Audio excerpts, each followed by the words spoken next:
Les compré a mis papás una casa cerca del lago por sus 40 años de matrimonio.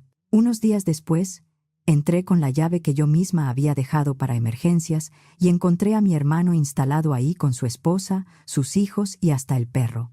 Entonces escuché a mi cuñada decirle a mi mamá: «Rocío se la regaló a ustedes. Ustedes nos la van a dejar a nosotros. Esta casa ya es nuestra». Respiré hondo. No grité. Solo dejé la bolsa sobre la mesa y dije: «Muy bien. Entonces vamos a aclarar esto de una vez. Me llamo Rocío. Tengo 38 años y soy dentista desde hace 12. Mis días empiezan casi siempre a las 7 de la mañana y terminan cerca de las 6 de la tarde. A veces más tarde si llega una urgencia o si un paciente no puede aguantar el dolor.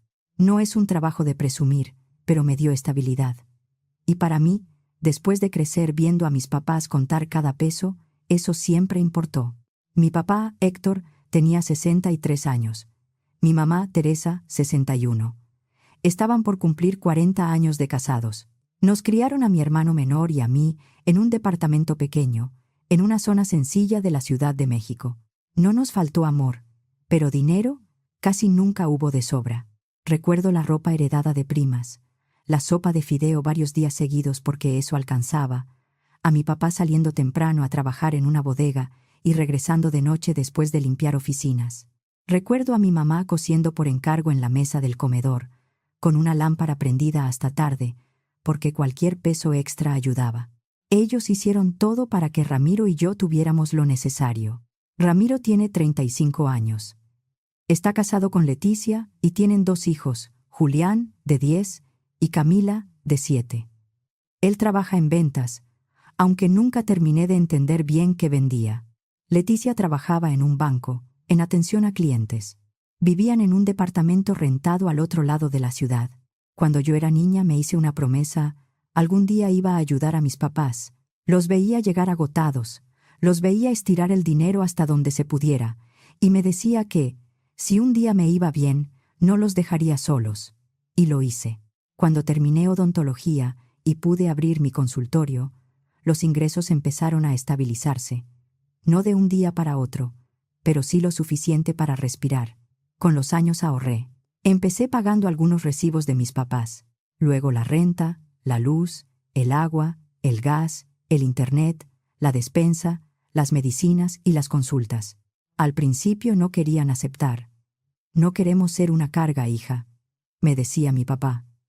Mi mamá repetía: «Ya hiciste mucho. Nosotros nos arreglamos». Yo insistí. Les dije que cuando yo no tenía nada, ellos me habían dado todo. Ahora me tocaba a mí. Mis papás también me pidieron ayudar a Ramiro. Decían que con los niños todo era más pesado, que estaba pasando por momentos difíciles, que el dinero no le alcanzaba. Yo ayudé porque era mi hermano, y porque Julián y Camila eran mis sobrinos. Pagué útiles, uniformes y cuotas escolares. Pagué la renta de Ramiro un par de veces cuando dijo que se había quedado corto. También cubrí tratamientos dentales y primeras consultas de ortodoncia de los niños, porque Leticia aseguró que no podían esperar. El año anterior les di dinero para completar un auto familiar seminuevo, porque Ramiro decía que moverse con 2 niños en transporte público ya era imposible. No me molestaba ayudar, al menos no al principio. Pero con los años empecé a notar algo.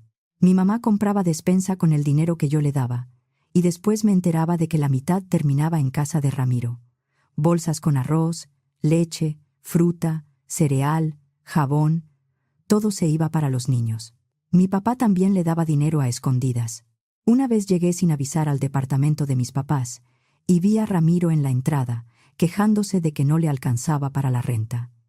Mi papá sacó la cartera sin pensarlo. Ramiro tomó los billetes como si le correspondieran. Me molestó, pero no dije nada. Mis papás no podían evitarlo. Ramiro era su hijo. Y aunque ya era un hombre adulto, ellos seguían queriendo rescatarlo cada vez que se quejaba. Cuando se acercó el aniversario número 40, quise hacer algo especial. Pensé en eso durante meses. No quería organizarles una comida grande ni comprarles un viaje que se acabara en una semana. Quería darles algo permanente, algo que les cambiara la vida de verdad. Entonces encontré la casa. La vi anunciada en internet una noche después del trabajo. Era una casa vieja, pequeña, cerca del lago en Valle de Bravo, con vista parcial al agua desde la terraza. Saliendo temprano desde el poniente de la ciudad, el trayecto podía tomar unas 2 horas y media con tráfico o en puente, bastante más. Pedían cerca de 6 millones de pesos. No era una mansión. No estaba en la zona más lujosa. Tenía arreglos pendientes y se notaba que era de otra época. Pero desde la primera foto, me imaginé a mis papás ahí, tomando café en silencio, sin deberle nada a nadie. Fui a verla un sábado temprano. La casa tenía 2 recámaras, un baño, sala, cocina y una terraza blanca al frente. Las paredes necesitaban pintura. Los muebles eran viejos y la cocina pedía paciencia. Pero el lugar tenía paz. Desde una de las ventanas se veía el lago entre árboles y techos. No era una postal perfecta. Era mejor que eso. Era real. La compré. La liquidé con ahorros que llevaba años juntando y con una inversión que había separado para algo importante. Firmé papeles, llevé todo con mi abogado y con un notario. No dejé nada al aire. La casa quedó dentro de un fideicomiso patrimonial, con derecho de uso y habitación vitalicio para mis papás. Eso quería decir que podían vivir ahí, descansar ahí y disfrutarla mientras vivieran, pero no podían venderla, traspasarla, rentarla, cederla, ni prestarla sin autorización expresa. Yo quedé como la persona autorizada para aprobar cualquier cambio relacionado con la propiedad. También dejé un fondo para cubrir durante años el predial, el mantenimiento y las cuotas del fraccionamiento. Cambié cerraduras, saqué llaves nuevas y dejé todo listo. Una semana antes del aniversario, se los dije. Fui a su departamento después del trabajo y lo senté en la sala. Mi mamá se puso nerviosa en cuanto me vio seria. Mi papá se quedó con las manos juntas, esperando. «Les compré algo por su aniversario», dije. Mi mamá sonrió con esa cara de preocupación que le salía cuando pensaba que yo había gastado demasiado. «No tenías que comprarnos nada, hija». «Quise hacerlo», respondí. «Les compré una casa». Los dos se quedaron mirándome. Mi papá abrió la boca, pero no le salió palabra. Mi mamá parpadeó varias veces, como si necesitara escuchar de nuevo. «¿Una casa?», dijo por fin. «Una casa cerca del lago», le dije. «Es para ustedes. Pueden ir cuando quieran. Pueden quedarse temporadas largas si quieren. Está pagada y todo está en orden para que nadie se las quite». Mi mamá empezó a llorar. No era un llanto triste, era de esos que salen cuando el cuerpo ya no puede guardar tanta emoción. Mi papá se limpió los ojos y se llevó una mano a la boca. Solo movía la cabeza, como si no pudiera creerlo. Fuimos ese sábado. Salimos temprano, con café en termos y una bolsa de pan dulce que compró mi mamá por si nos daba hambre. Llegamos antes del mediodía. Estacioné frente a la casa y los 3 bajamos. Mis papás se quedaron quietos, mirando la terraza blanca, las ventanas y el agua al fondo. Mi papá caminó hacia la puerta despacio, como si la casa fuera a desaparecer si se acercaba demasiado rápido. Le di las llaves. Él abrió. Entramos juntos. Mi mamá recorrió cada cuarto tocando las paredes, abriendo ventanas, mirando los closets, la cocina, el baño. Mi papá se quedó parado frente a la ventana grande de la sala, mirando hacia el lago sin decir nada. Mi mamá repetía que la casa estaba preciosa, que era perfecta, que no podía creer que fuera para ellos. Nos quedamos ahí esa noche. Yo quería revisar la plomería y asegurarme de que todo funcionara bien. Abrimos llaves, probamos la regadera, revisamos la cocina y el baño. Había detalles por arreglar, pero nada grave. Mis papás casi no durmieron. Se quedaron platicando en la terraza, con cobijas sobre las piernas, mientras bajaba el frío. Yo los escuchaba desde mi cuarto. Hablaban bajito, como si no quisieran despertar a la casa. A la mañana siguiente, regresé a la ciudad porque tenía pacientes agendados. Mis papás decidieron quedarse unos días más. Los abracé antes de irme. Les dije que me llamaran por cualquier cosa y manejé de regreso. 2 días después, Ramiro llamó a mi mamá. Me enteré después, cuando ella me contó todo. Según él, solo hablaba para saludar. Le preguntó cómo estaban, qué habían hecho, por qué no contestaban tan rápido los mensajes. Mi mamá nunca ha sido buena para mentir, así que terminó diciendo que estaban en la casa del lago. Ramiro preguntó, ¿qué casa del lago? Ella intentó decir que estaban visitando a unos amigos, pero Ramiro no le creyó. La presionó. Le preguntó, ¿qué amigos? ¿Dónde? ¿Desde cuándo? ¿Por qué nadie le había dicho nada? Mi mamá quiso cambiar de tema, pero él no la soltó. Al final, le dio la dirección. Esa misma noche, Ramiro apareció en la casa. Mi mamá me llamó cerca de las 9. Desde que escuché su voz, supe que algo estaba mal. Ramiro está aquí, me dijo. ¿Cómo que está ahí? Llegó con Leticia, los niños y el perro. Dice que quiere conocer la casa. Sentí que se me apretaba el estómago. ¿Qué le dijiste? Le dije que era un regalo tuyo para nosotros. Solo sonrió y dijo que quería verla. Ahora dicen que se van a quedar el fin de semana. El fin de semana no, le dije. Mamá, diles que no pueden quedarse. Ya lo intenté, respondió con voz temblorosa. Pero Ramiro dice que es una casa familiar y que él también es familia. Leticia ya está desempacando en una de las recámaras. Intenté llamar a Ramiro. No contestó. Le marqué 3 veces y todas se fueron al buzón. Yo no podía dejar botados a mis pacientes al día siguiente ni cancelar citas programadas desde hacía semanas, pero esa noche casi no dormí. El viernes, durante mi hora de comida, abrí redes sociales y vi la publicación de Ramiro. Era una selfie en la cocina de mis papás. Tenía una taza de café en la mano y sonreía como si acabara de comprar la propiedad con su propio esfuerzo. El texto decía, «Por fin, tenemos casa». Me quedé mirando la pantalla. «Por fin tenemos casa», como si fuera suya.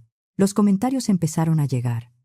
Amigos suyos le ponían felicitaciones, mensajes de qué buena noticia y ya era hora, hermano. Entonces vi el comentario de Leticia. Por fin mis hijos tienen un lugar donde pueden correr, jugar y ser niños. Sentí que la cara me ardía. Esa misma tarde busqué la casa en Airbnb. No quería creer que se hubieran atrevido, pero ahí estaba. Las mismas ventanas, la misma terraza, la misma cocina. Casa completa cerca del lago. Ideal para familias. Perfecta para fines de semana y vacaciones. Guardé capturas del anuncio, del calendario abierto y del perfil de anfitriona a nombre de Leticia.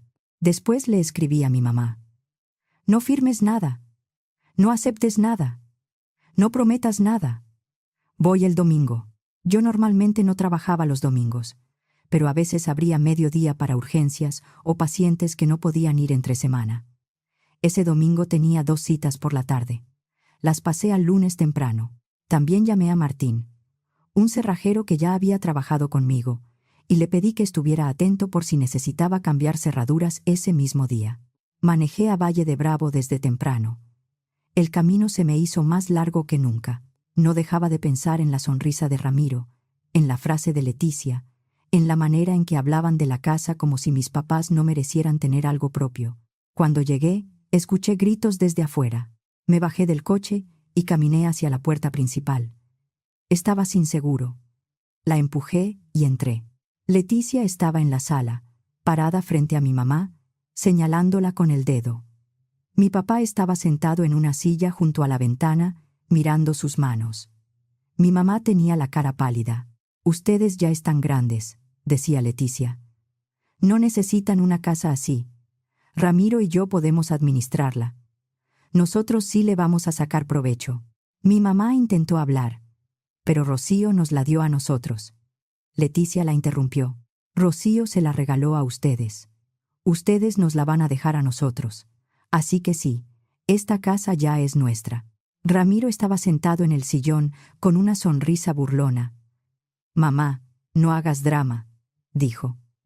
Leticia siguió hablando como si ya hubiera decidido todo. «Además, ya subí la casa a Airbnb. Está cerca del lago, es perfecta para puentes, vacaciones, Semana Santa y fines de semana largos. Podemos ganar buen dinero. Y cuando no haya huéspedes, ustedes se pueden quedar aquí para cuidarla».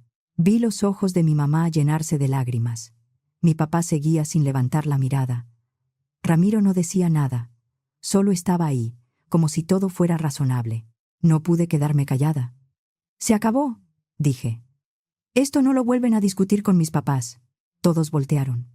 La cara de Leticia se puso roja. La sonrisa de Ramiro desapareció. Mis papás parecieron respirar por primera vez en toda la mañana. Todos a la sala, dije. Ahora. Ramiro se levantó despacio. Leticia cruzó los brazos, pero no se movió. Pasé junto a ellos y dejé mi bolsa sobre la mesa del comedor. Saqué una carpeta que había preparado antes de salir de la ciudad. La abrí y puse varios documentos sobre la mesa. Siéntense, dije. Ramiro y Leticia se sentaron en el sillón. Mis papás se quedaron donde estaban. Yo me paré junto a la mesa y señalé el primer documento. Esta es la escritura y la documentación del fideicomiso, dije. La casa no está a nombre de Ramiro, no está a nombre de Leticia. Mis papás tienen derecho de uso y habitación vitalicio. No permiso para regalarla, venderla, rentarla ni cederla. Ramiro se movió incómodo. Señalé el segundo documento. Esto no es una discusión familiar. Son documentos. Esta casa es para que ellos la disfruten mientras vivan. Nadie más puede apropiársela ni administrarla sin autorización. Leticia apretó la mandíbula. Yo soy la persona autorizada para aprobar cualquier cambio relacionado con la propiedad, continué. Mi obligación es cuidar esta casa para el bienestar de mis papás. Si alguien intenta usarla sin permiso, puedo pedir apoyo legal y administrativo para sacarlo. Tomé las capturas.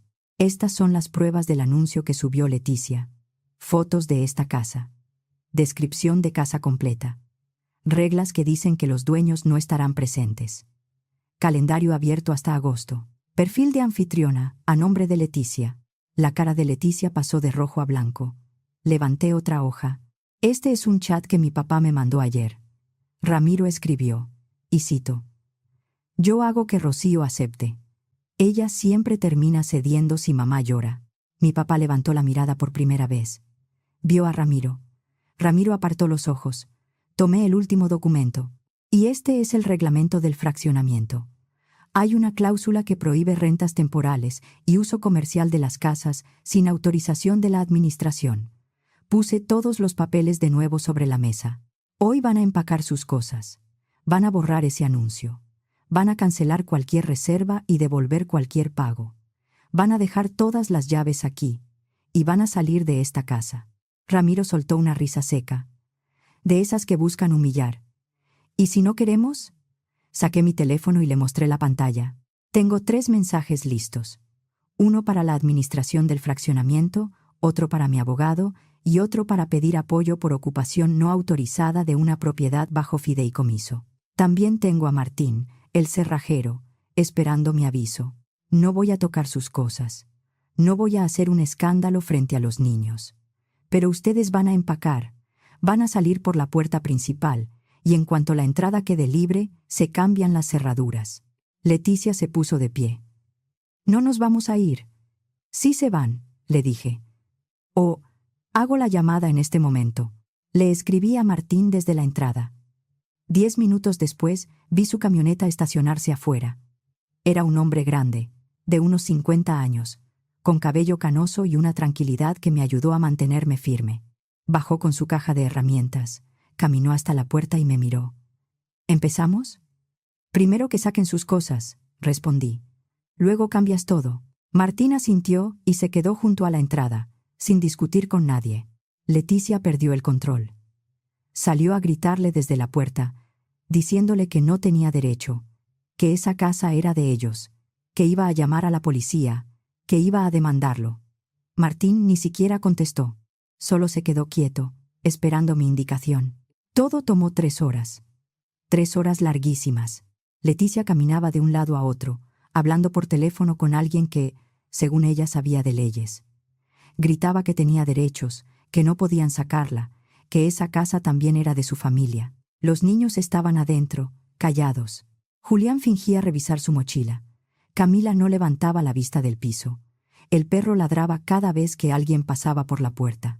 Yo me quedé en la cocina con mi mamá, preparándole una manzanilla. Ella se limpiaba las lágrimas con una servilleta y repetía que no quería molestarme, que pensó que podía arreglarlo sola, que Ramiro solo necesitaba hablar. «No es tu culpa», le dije. «Ramiro y Leticia se aprovecharon de ti». Ella asentía, pero le costaba creerlo. Mientras tanto, Ramiro intentó convencerme 3 veces. La primera entró a la cocina con voz suave, como si no hubiera pasado nada. Rocío, estás exagerando. Solo estábamos preocupados por mamá y papá. Queríamos que los niños pasaran más tiempo con sus abuelos. Eso es bueno para todos. Ni siquiera lo miré. Sal de la cocina, Ramiro. La segunda dijo que yo nunca estaba, que mis papás ya estaban grandes y que alguien tenía que cuidarlos, que él solo intentaba ayudar. No estás ayudando, le dije. Te estás aprovechando. La tercera entró con otra cara. Ya no era el hermano preocupado, era el hermano resentido. Compraste esta casa para comprarles el cariño a mis papás, dijo. Siempre haces lo mismo. Crees que con dinero arreglas todo. Dejé la taza sobre la mesa y lo miré. No, Ramiro. Lo que pasa es que te acostumbraste a que todos te resuelvan la vida. Y cuando alguien te pone un límite, te ofendes. Abrió la boca como si fuera a responder, pero no encontró qué decir. Se dio la vuelta y salió. No volvió a entrar. Cuando terminaron de sacar maletas, mochilas, comida y cosas de los niños, Martín cambió la cerradura principal, revisó la puerta trasera y cambió también el acceso lateral. Me entregó las llaves nuevas y guardó sus herramientas. Leticia seguía con las llaves viejas en la mano, apretándolas como si todavía significaran algo. Martín la miró con calma. Esas. Ya no abren. Leticia las tiró al piso. Cuando por fin estaban subiendo sus cosas al coche, Ramiro se detuvo y me miró. Te vas a arrepentir, dijo. Cuando mamá y papá necesiten ayuda y tú no estés, te vas a arrepentir. He estado más que tú, Ramiro, le respondí. Y lo sabes. No dijo nada. Se subió al coche. Leticia cerró la puerta del copiloto con tanta fuerza que pensé que iba a romper el vidrio. Los niños se acomodaron atrás con el perro. Se fueron sin despedirse de mis papás. No se disculparon. Ni siquiera pudieron mirarlos de frente. Después, caminé por la casa con una bolsa de basura. Había cajitas de jugo, migajas en el sillón, pelo del perro en el piso, platos sucios en el fregadero y juguetes tirados en la sala. Limpié todo mientras mis papás se sentaban en la terraza mirando el lago. Se veían agotados. Esa tarde cenamos en la terraza. Preparé pasta con verduras que encontré en el refrigerador. El sol se estaba ocultando y el aire estaba fresco. Mis papás empezaron a hablar despacio de poner macetas en la entrada, de comprar sillas más cómodas, de pasar ahí más tiempo. Mi celular no dejaba de vibrar. Ramiro me mandaba mensajes largos diciendo que lo había humillado frente a su familia, que no tenía derecho a tratarlo así, que él también era hijo de mis papás. Leticia escribió que me iba a demandar, que me iba a llevar a juicio, que se iba a encargar de que todos supieran cómo era yo. Puse el teléfono boca abajo sobre la mesa y seguí comiendo. Esa semana mandé instalar alarma, sensores en puertas y ventanas y cámaras de seguridad en la entrada, el camino, la puerta principal, la parte trasera y los costados. Todo quedó grabándose en la nube, con acceso desde mi celular. Ramiro empezó su campaña en el chat familiar. Escribía que yo le había robado a sus hijos la oportunidad de tener una casa. Decía que era cruel, egoísta, fría. Subió historias a Instagram con frases como «Cuando el dinero te cambia» y «Hay personas que prefieren una propiedad antes que su familia». No respondí. En lugar de eso, llamé a mi tía Alicia, la hermana de mi papá.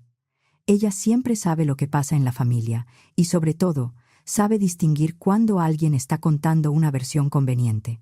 Le conté todo. Le expliqué cómo compré la casa, cómo quedó protegida para mis papás, cómo Ramiro y Leticia se instalaron sin permiso, cómo intentaron rentarla por Airbnb y cómo presionaron a mis papás para que se la entregaran. Mi tía me escuchó en silencio. Cuando terminé, solo dijo: «Déjame hablar con la familia. Esto se va a aclarar». También escribí una carta formal para Ramiro y Leticia. Una sola, clara y breve. Primero, cualquier asunto relacionado con la casa debía tratarse conmigo, no con mis papás. Segundo, Ramiro y Leticia no tenían permiso para entrar a la propiedad. Tercero, cualquier intento de entrar, rentar, anunciar o usar la casa sin autorización sería reportado a la administración del fraccionamiento y a mi abogado.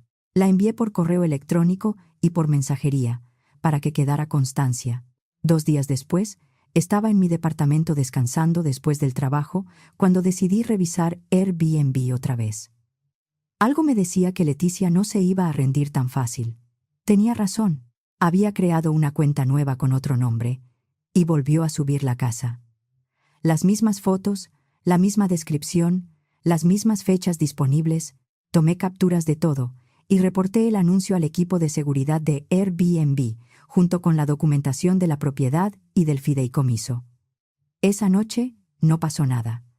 Al día siguiente pausaron la publicación. 2 días después, me confirmaron que el anuncio había sido retirado y que la cuenta quedaba bajo revisión. Después de eso, dejé de comunicarme con Ramiro y Leticia por completo. Bloqueé sus números, dejé de seguirlos en redes y volví a mi rutina. Trabajaba en el consultorio durante la semana y manejaba a la casa del lago los fines de semana para ver a mis papás. Pasaron algunas semanas. La vida volvió a ordenarse, aunque no igual que antes. Yo seguía atendiendo pacientes, haciendo tratamientos, respondiendo mensajes de urgencia y cerrando el consultorio cansada. Los sábados o domingos manejaba a Valle de Bravo, a veces temprano para evitar tráfico, a veces después de comer si la agenda no me dejaba salir antes. Mis papás se estaban acomodando bien. Compraron muebles nuevos para la terraza, pusieron macetas con flores en la entrada. Mi papá arregló una lámpara vieja de la sala y mi mamá empezó a llevar manteles, tazas, cobijas y cosas pequeñas que hacían que la casa se sintiera suya. Un jueves por la tarde sonó mi celular. Era un número desconocido. Estuve a punto de no contestar, pero algo me hizo hacerlo. ¿Bueno? Rocío. Soy yo. Era Ramiro. No dije nada. Pensé en colgar, pero pudo más la curiosidad. ¿Qué quieres?, pregunté. Estamos endeudados, dijo. Su voz sonaba distinta. Cansada. Menos segura. Leticia perdió el trabajo. Ya no podemos pagar la renta del departamento. No tenemos nada. ¿Y me llamas porque necesitas ayuda? Necesitamos apoyo unos meses nada más, mientras nos estabilizamos. Me senté en el sillón y miré la pared. Esos son tus problemas, Ramiro. Tienes que resolverlos tú. Rocío, por favor. Soy tu hermano. Ya no voy a ayudarte, dije. Y definitivamente no voy a dejar que vivan en la casa.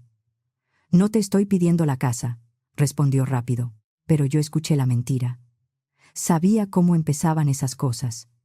Primero pedir dinero, luego decir que no podían pagar renta, después sugerir que la casa estaba vacía algunos días.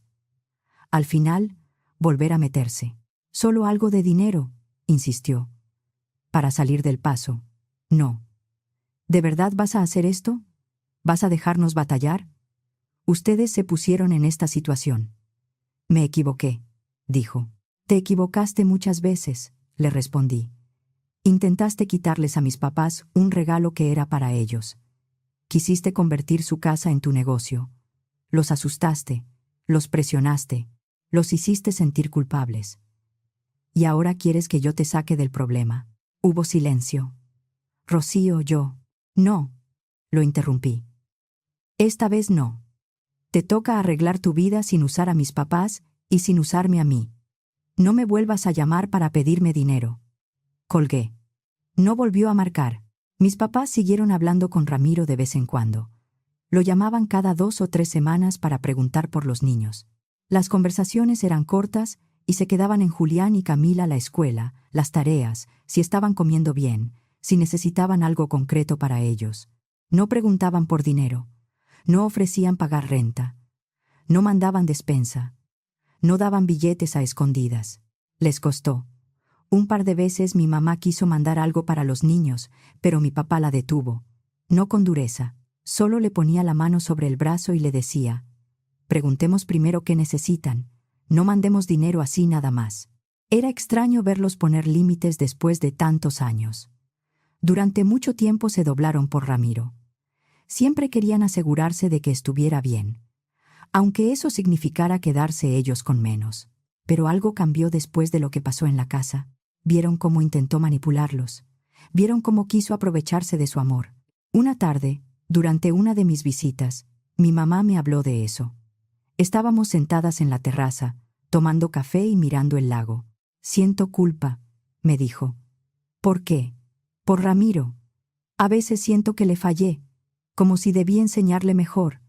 No le fallaste, mamá. Él tomó sus propias decisiones. Lo sé, dijo, pero sigue siendo mi hijo. Y tú sigues siendo su mamá, respondí. Pero eso no significa que tengas que dejar que te pase por encima. Mi mamá bajó la mirada a su taza. Tienes razón. Tu papá y yo lo hablamos. Vamos a concentrarnos en nosotros. Ya pasamos demasiados años preocupándonos por todos. Tal vez ya es tiempo de pensar en lo que queremos. Eso me hizo feliz. Mis papás merecían pensar en ellos por una vez. Merecían disfrutar su casa, su descanso, su matrimonio, sin cargar siempre con los problemas de Ramiro. El tiempo siguió pasando. Mis papás querían seguir viendo a Julián y Camila, y yo no me opuse. Los niños no tenían la culpa de lo que sus papás habían hecho, pero la regla quedó clara. Ramiro y Leticia podían dejarlos en la entrada, sin pasar, y regresar por ellos a la hora acordada. Todo se coordinaba con mis papás, y si había algún cambio, me avisaban. A veces llevaban a los niños para que pasaran unas horas con sus abuelos. Mis papás amaban tenerlos ahí. Les preparaban comida, los llevaban a caminar cerca del agua, les enseñaban a lanzar piedritas al lago y a cuidar las plantas de la entrada. Julián y Camila se veían tranquilos en la casa. Yo los veía durante esas visitas. Hablábamos un poco. Nada profundo. Me contaban de la escuela, de sus amigos, de los videojuegos que les gustaban, de alguna maestra estricta o de una tarea difícil. Yo los escuchaba y les hacía preguntas. Para mí era suficiente. Nunca veía a Ramiro ni a Leticia durante esas entregas. Dejaban a los niños en la entrada y se iban. Horas después, regresaban por ellos. No intentaban entrar, no preguntaban por la casa, no sugerían quedarse. Ya sabían que no podían. En cuanto a mí, dejé de tener relación con ellos. No los perseguí. No les escribí. No busqué explicarles nada más. Solo dejé de abrirles la puerta. Tenía mi trabajo. Tenía a mis papás. Tenía esos fines de semana en la casa cerca del lago, donde mi mamá se sentaba en la terraza con una cobija ligera, y mi papá tomaba café mirando el agua, como si todavía le costara creer que ese lugar era suyo. La casa era para mis papás. Yo la compré pensando en ellos tomando café tranquilos frente al lago, no en Ramiro haciendo cuentas para rentarla, ni en Leticia tratándolos como si ya fueran un estorbo. Lo que más me dolió no fue cambiar cerraduras, ni limpiar el desastre después de que se fueron. Fue ver a mi mamá pidiendo perdón por algo que ella no había hecho, y a mi papá callado, con vergüenza de necesitar protección. Desde entonces entendí algo que antes no quería ver: ayudar sin límites también puede enseñar a otros a abusar. Yo no puse ese límite para castigar a mi hermano. Lo puse porque mis papás merecían descansar sin que nadie les cobrara culpa por eso. Y esta vez, su casa sí iba a quedarse en paz.